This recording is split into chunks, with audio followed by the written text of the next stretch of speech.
Frindle, Chapter 9, Chess.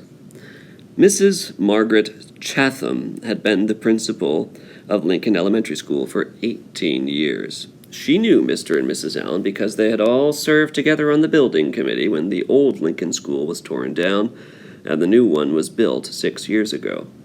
When she telephoned on the afternoon of October 1st to set up the meeting, Mrs. Chatham had asked Nick to be there too. It was 6:30 when she knocked, and Nick opened the door. "Good evening, Nick," she said. No smile. "Hi, Mrs. Chatham," said Nick, backing away as she filled the doorway. She was a large person, as tall as Nick's dad with wide shoulders. Nick guessed she would play linebacker on a football team because that's what his dad had played in college. Picture says the game was not over. "Hello, Mr. and Mrs. Allen," she said. Stepping into the living room, she was wearing a long black raincoat with a red silk scarf tied loosely around her neck.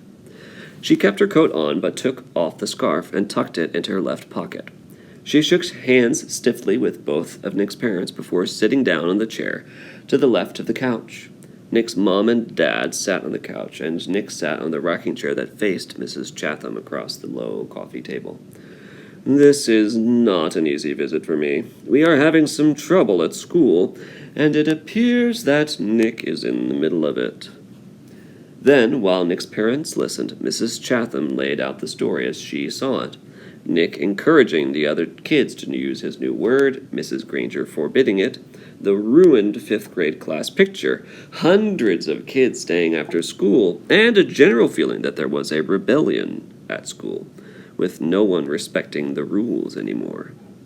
I like how the author has put the definition of rebellion in the sentence, so if I didn't know what a rebellion was, I could just see it means, in this case, no one respects the rules at the school. Nick watched his mom and dad while Mrs. Chatham talked, looking from one face to another.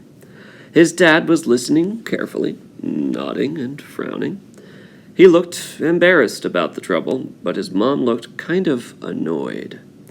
And when Mrs. Chatham finished her story, Nick's mom was the first to speak. Now, I haven't read this before, but just before I even look at that, I want to make a little prediction.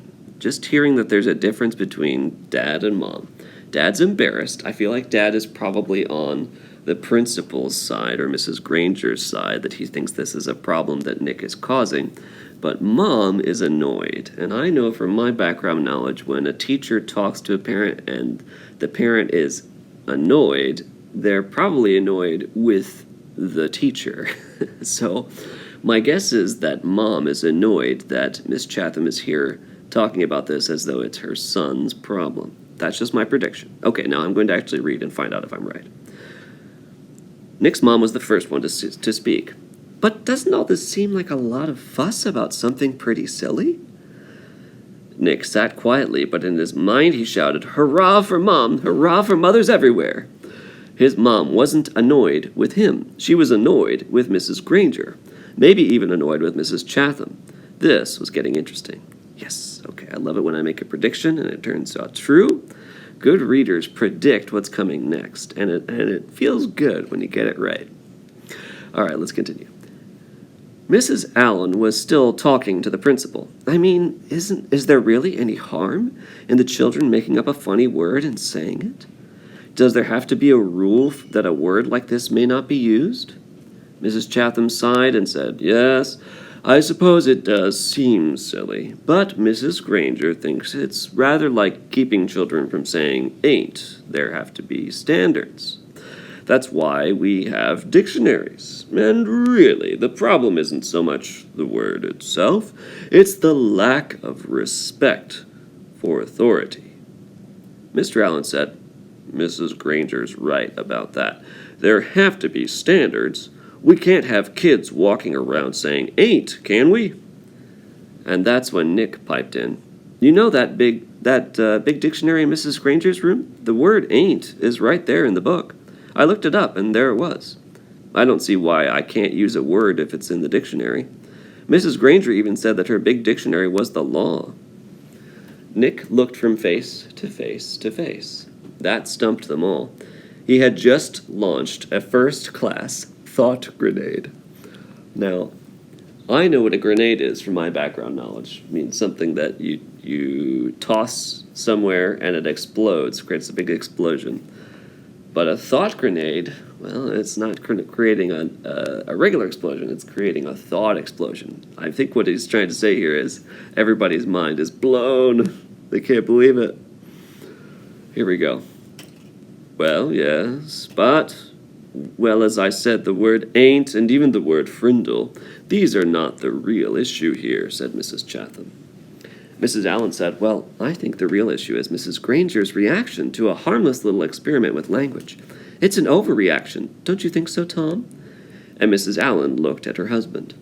It was Mr. Allen's turn to look from face to face to face. He was lost. Yes, well, sure.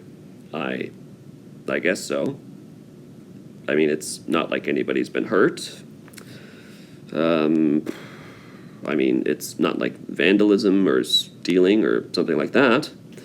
His sentence trailed off, and he rubbed his chin and stared thoughtfully through the window on the wall behind Mrs. Chatham.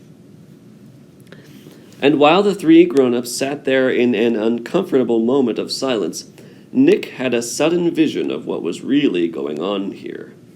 It was a chess game. Nick against Mrs. Granger.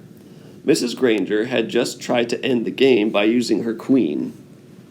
So if you're familiar with chess, you know that the queen is the most powerful piece in chess. It's a game where the different pieces that you play with have different abilities, and the queen is the one that can go pretty much anywhere and can go as far as you want her to go. So Mrs. Granger using her queen means she's using her most powerful piece. That makes sense, because Mrs. Chatham, the principal, is pretty powerful. So it was a chess game. Mrs. Granger had just tried to end the game by using her queen, Mrs. Chatham in her black raincoat, the Black Queen. Nick didn't know it until the attack was underway, but he had a powerful defender of his own, good old Mom, the White Queen. And the game was not over. It would go on until there was a winner and a loser. Mrs. Chatham didn't stay much longer. There was a little more talk back and forth across the chessboard about how children have a right to explore new ideas, about the importance of respecting teachers and the work they do, about everybody needing to keep up standards and make school a safe place to learn. Then Mr. Allen offered Mrs. Chatham some coffee and banana bread, but she said, "No thanks, I really must be going now." She thanked Nick's parents, and they thanked her. Nick opened the door and said, "Good night, Mrs. Chatham." Then the Black Queen put on her red scarf and walked off into the October twilight. "Nick, I think we'd better talk a little more about this," said his mom, sitting back down on the couch. "If I found out that you have been disrespectful to Mrs. Granger or any other teacher at school, then you really will be in big trouble." "I haven't been disrespectful, honest. I did get everybody started using my word, but like you said, it's not hurting anybody. And I'm sorry if me and Dave and Pete got everybody to ask Mrs. Granger to borrow a Frindle. That was mean, I guess. But she started it by making kids stay after school and write 100 sentences just for saying my word once. All the kids like to use my word. It's just fun, that's all."